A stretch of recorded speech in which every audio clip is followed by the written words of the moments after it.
I'm very hyper aware that I have not been consistent on YouTube. I have always been extremely adamant about not quitting my full-time job, even when like I've had success making money online. As a nurse who has called many rapid responses on deteriorating patients, I find it incredibly rude that they would call anything a rapid response that's not actually an emergency. I'm gonna be honest with you, I don't know how much longer I can do it. Every weekend I feel like I am gonna get more done. Like I'm more optimistic about what I'm gonna get done than I actually do, because I just was on a work trip last week. I got back I think like 5 p.m. on Friday, and then now it's Monday morning again, and I'm headed to Nashville this week for work. I really wanted to get some meal prep done, and I pretty much failed miserably at that. I did, however, get some factor meals for my family to eat this week. So those got delivered last Friday, which that's good. And then I did get the chance to wash some produce last night, so that's good too. So we've got some cherries, broccoli, grapes. I cut up a big watermelon. Adam made some pulled pork, smoked pork. So they've got that to eat. Of course, stocked up with cheese sticks and yogurt. And then Connor has really been liking to eat these Ninja Creamies. He makes them with like the Fairlife protein chocolate milk, and then this one's just a peach and banana sorbet. So he's been eating those a lot. To be honest with you, I have probably started like, I don't know, maybe 6 travel vlogs over the past year. Like I start out filming them, and then I'm like, I get tired and overwhelmed with my work, and I'm just like, oh, I can't do this anymore. But I'm committing to do it this week. So I'm gonna take you to Nashville with me. I was like, what is that? The Roomba just turned on to vacuum.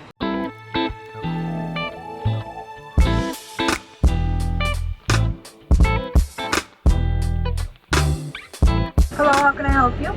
Hi, I had a mobile order for Jennifer. So I was just the other day looking like back at my calendar for 2026. And so far this year, 30 weeks have elapsed. I have been gone on work travel for 20 of those 30 weeks. And I'm gonna be honest with you, I don't know how much longer I can do it. I had a very serious conversation with Adam last week before. Last week I was in Albuquerque, and I kind of like had a mentee B on Sunday night because I knew I was gonna have to leave on Monday morning. And we had a serious discussion about whether I'm gonna continue on in this job or not. Like, you guys know, okay, I have been, well, I mean, okay, let me start over. Strike that, reverse. Okay, I moved out of the house when I was 17, and I've been working full-time in healthcare, mind you, since I was 17. I'm gonna be 43 this year. 26 years. I'm fucking tired, okay? I'm fucking tired. Hi. Thank you. There you go. Have a good day. I hope you have a great day. Thank you. So, anyway, we had a serious conversation about like what that would look like for me to do something else in life. And it like makes me really scared, honestly. So I don't know what I'm gonna do. But I know that I am extremely burned out right now, and I'm getting really tired of not being home with my kids.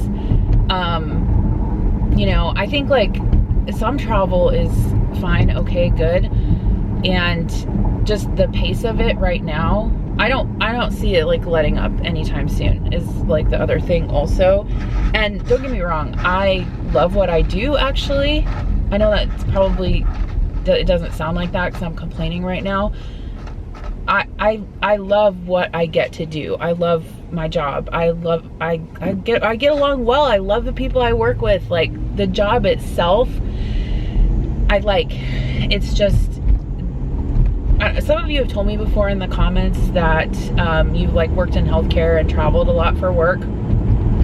And I think it's both physically and emotionally and mentally exhausting. Okay, what was I yapping on about before I got to the airport? I think I was saying that the travel part of it is like the exhausting part to me. It's like time zone changes, also just like being on a plane and changing time zones and rushing through airports and stuff like that. I don't know, it's all just like kind of like mentally and a little bit physically exhausting.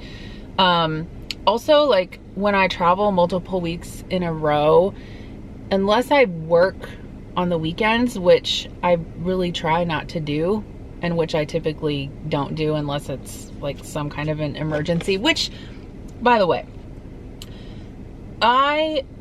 what I do in my job is not an emergency.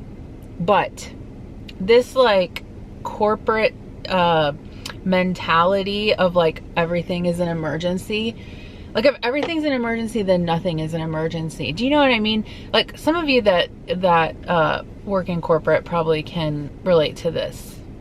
But like, why is a slide deck urgent? Or like, why are we calling things rapid response? As a nurse who has called many rapid responses on deteriorating patients, I find it incredibly rude that they would call anything a rapid response that's not actually an emergency. But anyway, I digress. Why I was saying this is like, this is the, okay, if you have been watching my channel for a while, you know that I have always been extremely adamant about not quitting my full-time job, even when like I've had success making money online on YouTube, right? This is the first year I'm really considering it. I'm still not sold on it yet because I have always really valued the stability of my job. And also, I worked really hard for my education and to get where I'm at in my career. And so it sort of feels like I've wasted all that if I leave healthcare. And I know that's like the thing that I need to deal with in my head. That's not necessarily true. Like my degrees that I have gotten have like served me very well. And I've had a lot of success because of them. But I just wonder. What do you wonder, Jen? Oh, I don't know. I just wondered if while we were having an existential crisis about our careers, that we could talk about our mattresses. And I want to thank Helix for sponsoring today's video. You guys know that I have worked with them before and I love Helix mattresses. The worst part of traveling for work is that I can't sleep in my own bed. Adam and I have had a Helix mattress for years. We have the Helix Plus. We took the sleep quiz on the Helix site and we're matched with the Helix Plus. And now everyone in my house, we have a Helix mattress. My son has a Helix mattress. My daughter has a Helix mattress. And every time I travel for work, I never sleep as well. Even if I am in a very good hotel with a very good bed, I wake up multiple times a night because the mattress is never as comfortable as what I have at home. The best thing I think about Helix is that you don't have to go to a store to buy your mattress. You don't have to go to a mattress store. You don't have to go to a furniture store. You take your sleep quiz online and it asks you how you actually sleep. So either on your side, back, stomach, do you run hot when you sleep? How firm do you like it? And then it matches you to a mattress. So like I mentioned, we got the Helix Plus mattress with the Glaciotex cooling cover, which I'll be honest, you know, a lot of times you think those things are a gimmick. It's not a gimmick. I'm a person that sleeps hot and I also like to sleep with multiple blankets, even in the summer, and it keeps me cool. After you order your mattress, it just shows up at your house, rolled up in a box. You don't have to go to a store. You don't have to waste your time or your Saturday at a mattress store. But the thing I actually notice like every single day is that I don't wake up sore. I wake up feeling well rested. I am like a side and a stomach sleeper, which I know is like very controversial. Like a lot of people say you're not supposed to sleep on your stomach, but it's how I fall asleep and how I sleep the most comfortable. And I wake up every day not feeling sore, unlike when I'm traveling and sleeping in a hotel bed. So like I said, everybody in my house now has a Helix mattress, even my kids. And if the idea of buying a mattress that you've never laid on makes you nervous, you actually get 120 nights to sleep on it, and there's a limited lifetime warranty, so you're not stuck with it. If it's time for you to get a new mattress, or really anyone in your house, it honestly could not be easier. I've told you guys before, I am never buying mattresses any other way. I am always buying from Helix now and forevermore. And even when my friends and coworkers ask me about mattresses, I give them my link to Helix. So go to helixsleep.com/Jen Chapin, take the mattress quiz. I'll have the link in the description box below. Their Labor Day sale is running right now, so you can get up to 30% off select mattresses. So make sure that you take advantage of this, and thank you again to Helix for sponsoring. Well, okay, so here's the thing. The thing that we have to worry about, especially in the US, is benefits, right? So particularly health insurance, vision insurance, dental insurance, okay? So if I were to leave my job, then like Adam would have to carry the health insurance for our family, which is fine. He doesn't have as great of benefits as I do, and they're a little bit more expensive, but it's doable. But I just hate that we have to think about this stuff, because it's like, how many people could just really like thrive and do their own thing, and I'm gonna say follow their passion, which is such, I hate that term. I hate it even coming out of my mouth. If we didn't have to worry about our health insurance being tied to our employment, it's ridiculous, actually. But here we are. We live in a society. We live in a society. So anyway, this is the first year that I've really even thought about it or considered it. And I'm not gonna lie, it like really freaks me out. Really freaks me out. But the thing is that I have many years, I've been on YouTube now since, well, technically I uploaded my first video in like 2015, but I used to have, my channel used to be about scrapbooking, and then when I quit scrapbooking, I did more like home and food and lifestyle content. But anyway, all that to say, since 2017 or 2018, so 8 or 9 years now, I've had my channel. And I have made more money online for many of those years than I've made in my day job. Not all of the years, but a lot of the years I've made more money online than I have in my day job. And I have just never quit. And I don't know, I'm just like processing. I'm just processing all of this with you. Hello, are you my therapist now?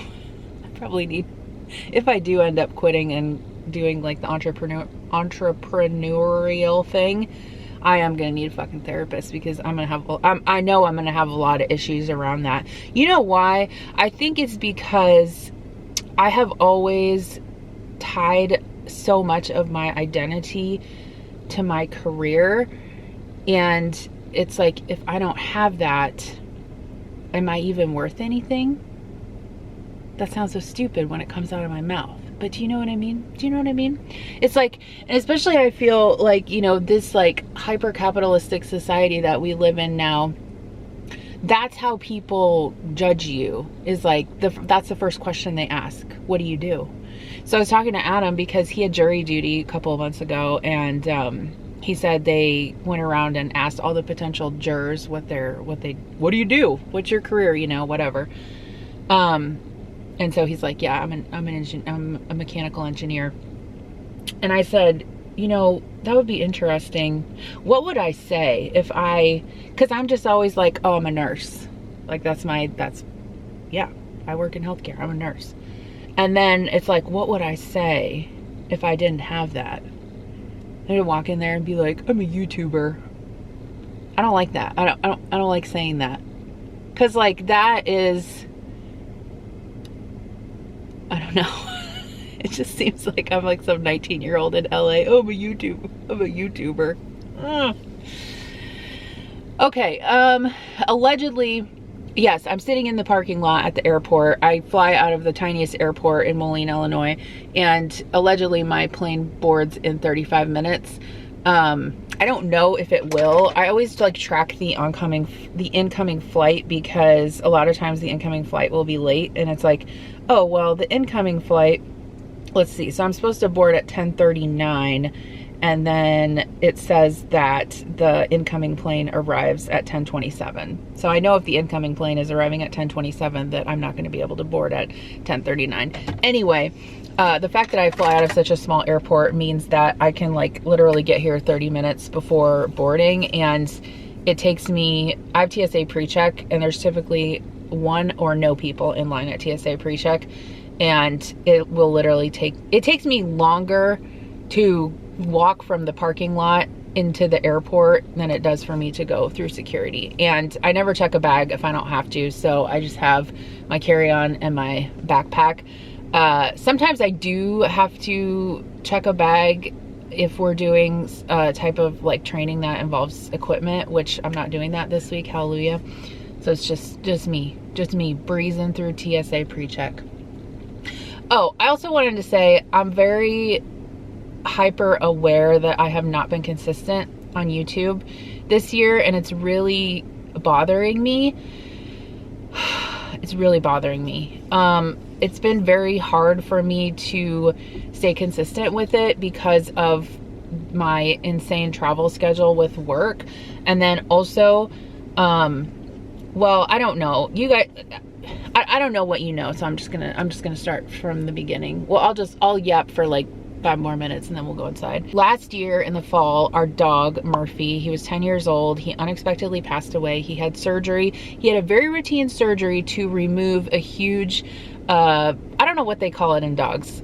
In humans, it's like a lipoma. It's like a benign mass or whatever, okay? And we wouldn't have removed it. However, it was on his shoulder. And it was like impeding his movement. And as he got older, he was getting arthritis. And so we just decided, okay, we'll remove this. Because he had this surgery previously, like years before, to remove another one. He was a yellow lab, and it's like common in labs. Anyway, so Adam was on a work trip somewhere. I don't know where he was, Idaho. He was on a work trip, and he like questioned it. He's like, should we reschedule Murphy's surgery so I'm there? And I'm like, no, it's fine. Like, he's just gonna be there a couple hours. You know, I'll drop him off, pick him up. It'll be fine. So, and the kids were in school, and so I drop him off. In fact, I remember before I took him to the vet, he was sitting here in the car with me. I drove through Starbucks to get a coffee. And the people were, the baristas were like, does he want a pup cup? And I said, well, unfortunately he can't have one because he's having surgery today and he can't have anything to eat this morning. And then I took him in for surgery, and he died during surgery. He had cardiac arrest. They tried to resuscitate him, and it was unsuccessful. So that was like the first thing, okay? Connor especially has had a terrible time with that because Murphy was kind of like his dog. Murphy slept with him every night. Murphy followed him everywhere. Connor has really struggled with that, okay? So that was the first thing that happened. And then a couple months later, Thanksgiving, Adam's aunt passed away. She was very young. She was, I think, 63, 62, I don't know, somewhere in her early 60s. She had, I can't remember if it was ovarian or uterine cancer. I think it was ovarian cancer. She did not, and here's a lesson, okay? Please, if you have not seen your primary care provider or your gynecologist in the last 12 months, please tell me that you're going to make an appointment today and go do it, okay? Because routine screenings save lives. I will never stop saying that. Get your pap smear every year. Well, I don't know if they recommend it every year anymore. But anyway, all I'm saying, get your pelvic done every year. Get your pap smear at the recommended interval. Go to your primary care doctor and get labs and a physical every year. I don't care how healthy you feel. Preventative care saves lives. Get your colonoscopies, all of that stuff, okay? Unfortunately, Adam's aunt was not great at that, and it ended up being really too late once they discovered that she had ovarian cancer. She did end up going through chemo, and she just did not have much time left. I'm pretty sure she passed away like 2 days before Thanksgiving. It's awful, awful timing. So like we had Thanksgiving, and then I think her funeral was like the following week. Okay. Then comes spring, and my grandpa, who's 91, who I've always been really close to. They were kind of like my grandparents were always like second parents to me growing up. Sometimes first parents because I had really shitty parents. But my grandfather had Parkinson's. He ended up getting admitted to the hospital. He had a stroke. We had to put him on hospice care and he passed away. That happened this spring. So it was like within 6 to 7 months, we had like 3 deaths in our family. I'm not going to really talk about my grandpa because I can't, I still have like a lot of difficulty, talking about it and not being emotional.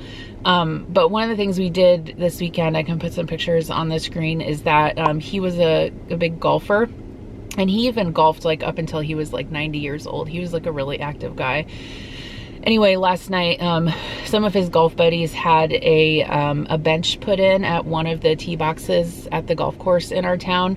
So that was really nice. That was another thing I was going to say why I didn't get much done this weekend, because we went out there and they had like a dedication ceremony, and it was really nice that they did that for him and to kind of memorialize him forever.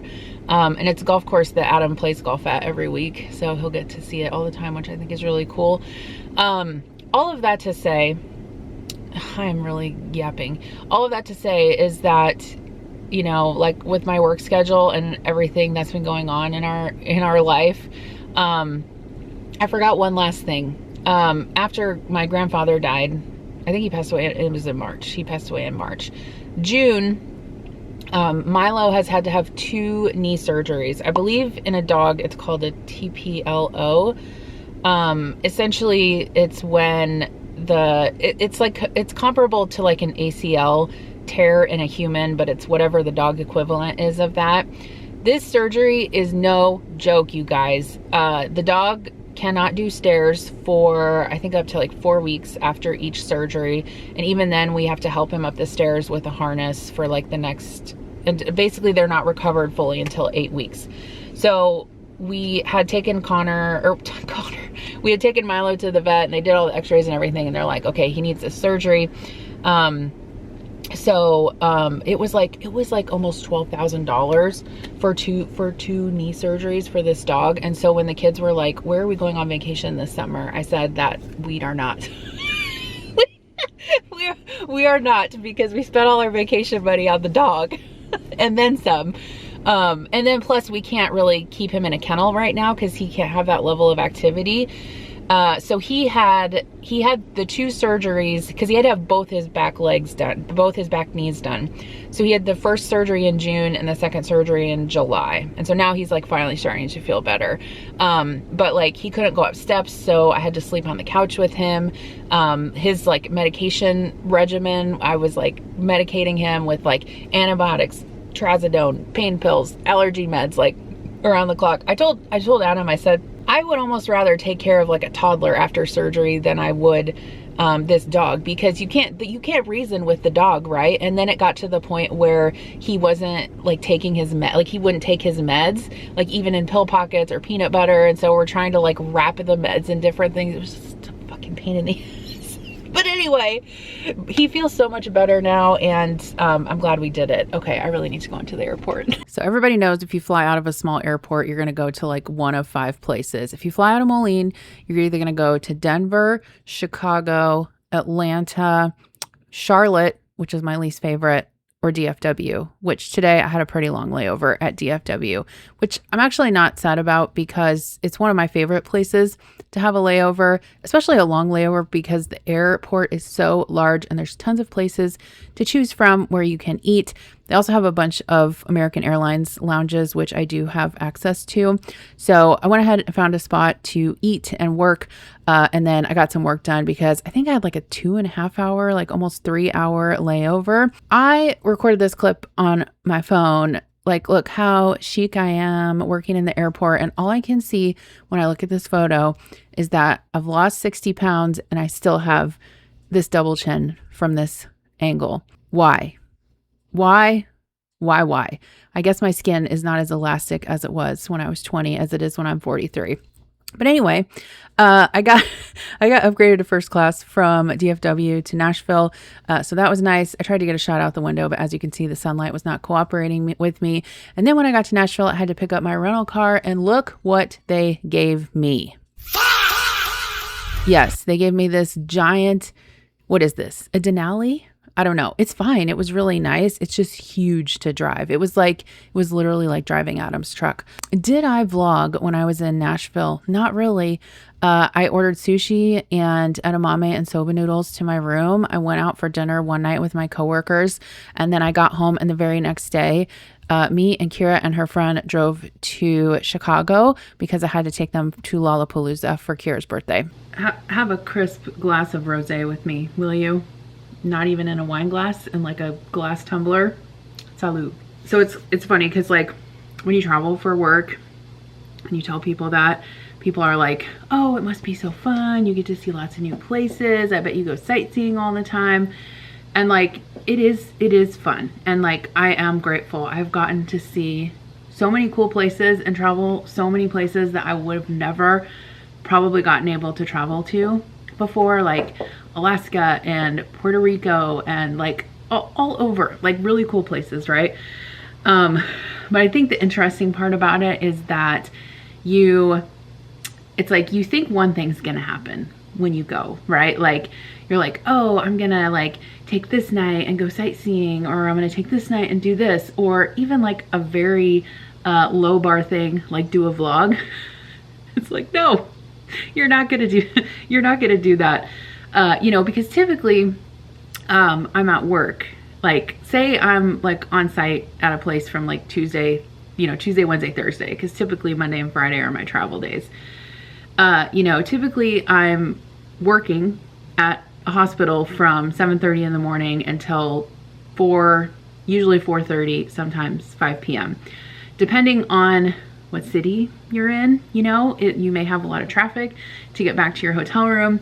And I think the thing also is like, what I do is like very people-y. And even though I am a very extroverted person, there are times when even I, as a self-proclaimed extrovert, are all peopled out. And so, there are times when like this time we were in Nashville.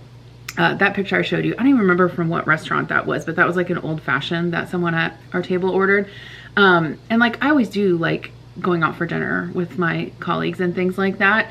It's just like, it's not something that I want to do every single night, and so then I'm like, oh, well, I can vlog, I can work on YouTube, I can do this, I can do that. And it's like, sometimes I just can't. Like sometimes how sometimes you're just like done at the end of the day. So that's what happened on this week. But I didn't want to throw away the footage, and like I felt like we were having a very good conversation, so I did want to save that. So please excuse me for that. But I am going to give it the good old college try. I am going to be traveling 2 weeks in a row after this week, so I will try my darndest to do a good travel vlog for you guys, because I know a lot of you, like I used to do them more, and people always comment and say that they miss them. So I have also, since I filmed this, gotten more consistent on YouTube, which I am so happy about. And you guys have given me such lovely comments, and I just appreciate all of your kind comments. It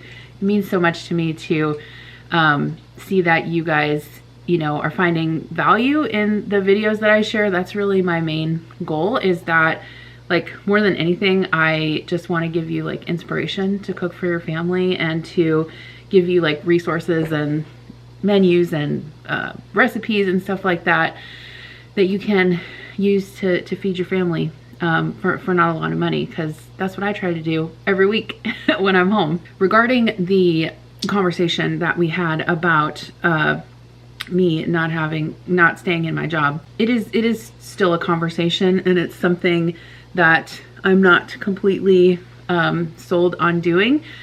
I have been uploading in this capacity on YouTube since 2018, so at least 8 years at this point. I have watched so many people quit their job to do YouTube full time.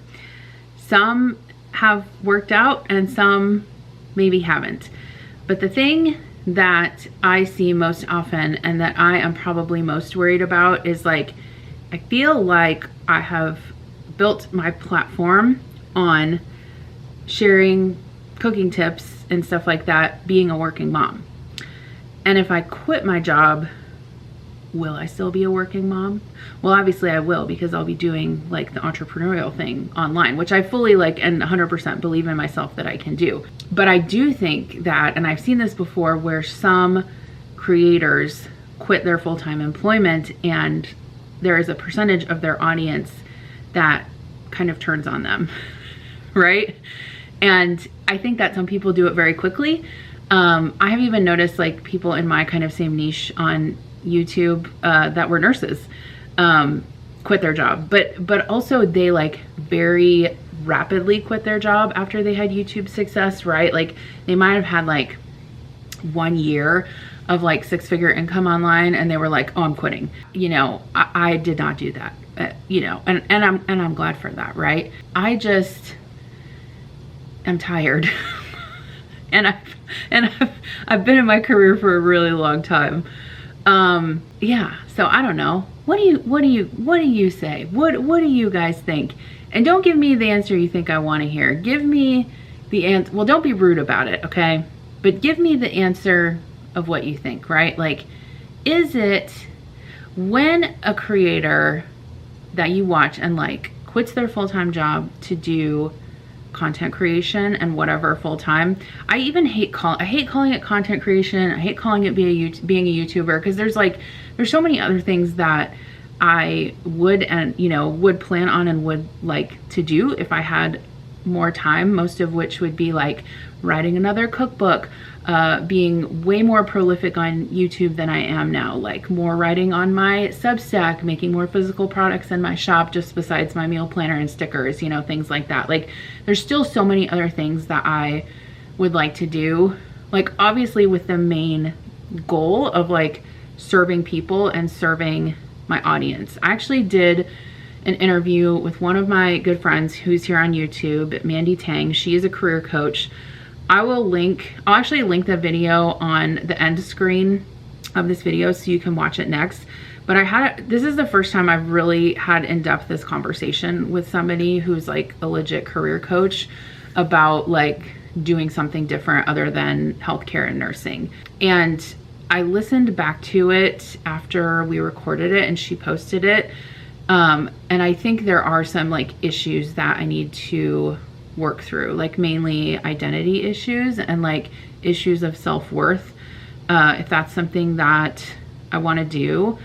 I do think that, you know, me having kind of like straddled this line between like being a full-time employee and creating content online for so many years, one of the things that I think people don't realize is the amount that you really have to hustle and be prolific and uber consistent, prolific, hustling every day if you want to make it online. I think that that's something a lot of people don't see, and I'm not saying that it's any better or worse than having a full-time job. Obviously, a full-time job is different because, you know, you do have weeks at your job where you go above and beyond every single day. Maybe you have days, weeks, years where you do that, right? But then you also have time periods in your life where maybe you have something going on at home, or maybe you have a death in the family and you're not going to be as prolific at work. And you know what? Regardless, you get the same paycheck every 2 weeks or however often you get paid, you know? And that's the other thing too, is like, I do know that when you're doing your own thing and you have your own business, you can decide to work more, be more prolific, do more things, release more products, make more money. And so it does kind of make me wonder, like, am I being capped in a way by my salary? But then there's other benefits, right? Like there's all those benefits that we get, like 401k matching and blah, blah, blah, which I know I could do those through my own company. But anyway, I don't know. I just think it's an interesting conversation. And like I mentioned before, this is like really the first time I've even entertained this notion, okay? In a long time. No, forever. This is the first time I've ever entertained this notion. So yeah, I'm curious to see what you think. You guys have been killing it with the meal planner orders. So keep those coming. I'm shipping them out every day. Stacks and stacks of boxes. I just took another batch to the post office today. Huge stack of boxes. I still have that 15% off coupon if you want to get your meal planner. I do like, and I really think the meal planner is so helpful. Like, it helps me, and so I know it will help you. And I think that's the difference between like what I feel like I would do online and then like what does an influencer do online. Like, I guess technically I am an influencer, but I feel like, Jen, you're too old for that shit. You're too old to be an influencer. I don't know. But I'm like, when I say influencer, I think like the girlies on TikTok that are doing like makeup videos, which like those are still valuable too, because there's plenty of people out there who need to learn to do makeup like me. I don't know how the fuck to do makeup. I should probably watch some of their videos, right? But I have always approached content creation with the goal of like helping you in some way. Do I accomplish that with every single video? No. Am I doing that with this video? No, because I'm just yapping and yapping and yapping. But I really have missed being on YouTube and missed, you know, talking with you guys in the comments and things like that. So yeah, leave me a comment down below. This is a long video and I talked a lot, so you know what? Leave me 5 comments down below. I'll read them all, and I'll try to respond to as many as I can. Also, if you could do me one favor before you click out of this video, every time for the last couple months, I've logged into the back end of YouTube, and I've talked to other creators about this also. So YouTube is like consistently deleting subscriptions from like inactive accounts. So I don't know if these are bot accounts and they're cracking down on that, or if it's people that maybe were subscribed to my channel years ago and just haven't watched my videos and they're deleting those. But just double check this video and see if you're subscribed or not. And if you're not subscribed, do me a solid, subscribe, like the video. I hardly ever ask for that, but I'm asking for it today. Anyway, I've got more videos coming out this week, so I'll see you in the next one.